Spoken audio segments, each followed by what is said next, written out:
He was the former Batman. Decades into the future, his successor Terry McGinnis carried the mantle.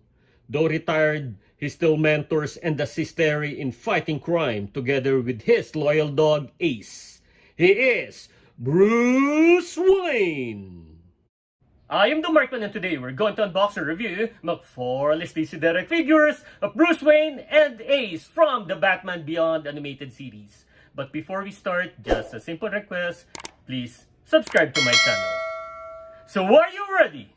Then welcome to the Markverse!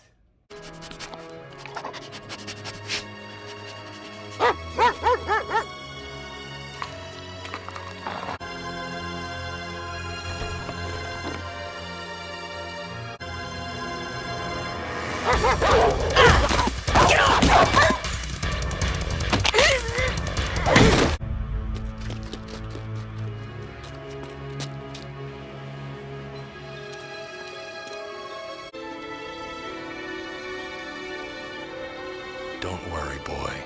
I won't ever let anyone hurt you again.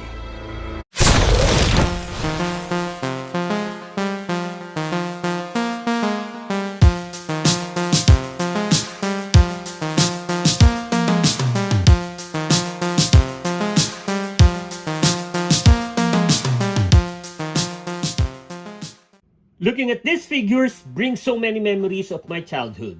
These are based on the animated TV series Batman Beyond, which aired from 1999 to 2001. I'm an avid fan of this series, so once the pre-ordering opened for this 2-pack, I immediately ordered it. I am glad that McFarlane reissued these figures because it was released before the time DC Direct had yet to be taken over by McFarlane. It was a 3-pack with Terry McGinnis, but now Terry is sold separately. Ace has articulation, so I consider him as a figure and not as an accessory. Let's start with Bruce. His face looks old, with this high hairline, white hair, and some wrinkles. At first glance, it's hard to see the wrinkles, but when we look very close, we can actually see them. Also, the saggy eye bags and sunken cheeks add aesthetics to the figure. Well done on the facial details. He always wears a coat with a non-color shirt inside. I think this is charcoal black, including his pants. I'm going to give the benefit of the doubt that the series also used the shade of black. For the shirt, this is lighter compared to the cartoons.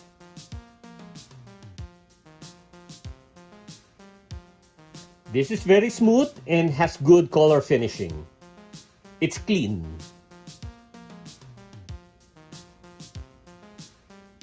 As I expected, when I extend his arms, this looks weird because it looks like the sleeves are separate from the actual coat. There are gaps here, so as much as possible, don't extend his arms when posing to cover these gaps. The default hands are fists, which are almost as big as his head, but this is how the characters of the series are drawn, so no issues with that.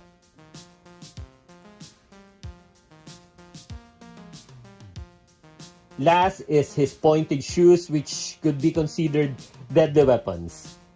The tip could kill someone. Another arsenal for Bruce, right? So it's only the color of the inner shirt which is different from the series. The back of the box and the card will say it all. For the articulation, starting with the head, up, down, side to side. That's good articulation. Then the arms, lateral raise. This is what I said earlier. It looks weird because of the gap. Then forward and back. Single jointed elbow. and full wrist motion. No torso articulation. We have waist swivel, and it goes 360 degrees. The legs, sideways, can't really move it forward and back. What do you expect? He's not that young Batman as before. Single jointed knee. We can just move the feet side to side. That's the articulation. Now for Ace. He is a Black Dane mix, and I think his design is accurate. Both the body parts and this collar. This is nice. We can move the head up and down and 360 degrees as well. Initially, I just thought he only had leg articulation. The space of the two paws is so narrow that they almost touch each other. The problem with this is making him stand in different poses. It's going to be very limited. I wish they made the gap a little wider. The tail is bendable and can be fully rotated.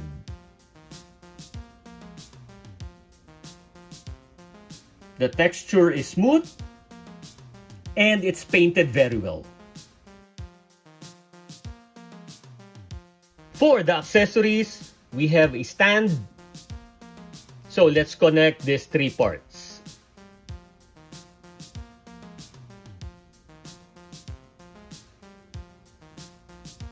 We also have an art card.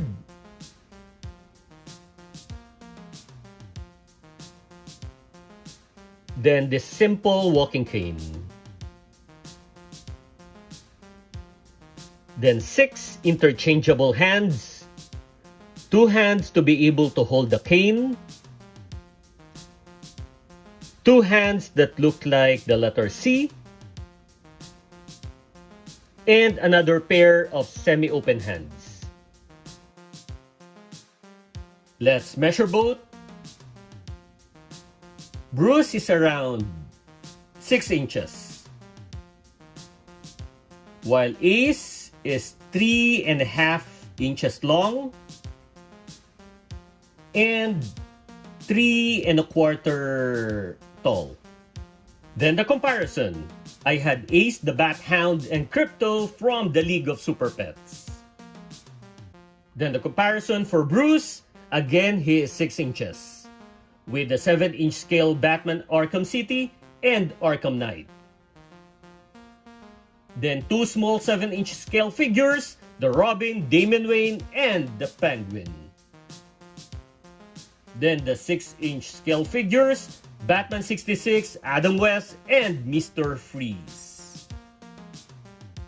Next is Jada Toys, Ryu, Playmates Leonardo, and Jax Sonic. Next are Hasbro figures, Emperor Palpatine, Deadpool, and Wolverine. Last is the best comparison with Marvel Legends, Aunt May. Everybody loves Aunt May. That's the comparison. These are figures that have good design concerning door accuracy based on their source material. They are painted very well and are aesthetically neat. For the accessories, the cane is expected, so I appreciate having that and the alternate hand that used to hold it. The others are just bonuses for me. I don't mind the absence of torso articulation because of Bruce's age. While for Ace, I'm glad but surprised that he has head articulation because I only expected his legs to have it. This is a must-have for Batman collectors as he is seen here aged and wearing civilian clothes. How many figures were there that you can see both? As far as I know, none. Plus this is with an articulated Ace. Well done, McFarlane. So if you enjoyed the video, click the thumbs up button, please subscribe to my channel, and don't forget to push that notification button since I publish new videos every week. Again, I am the Markman. Thank you for visiting the Markverse, and always remember to pay it forward with kindness.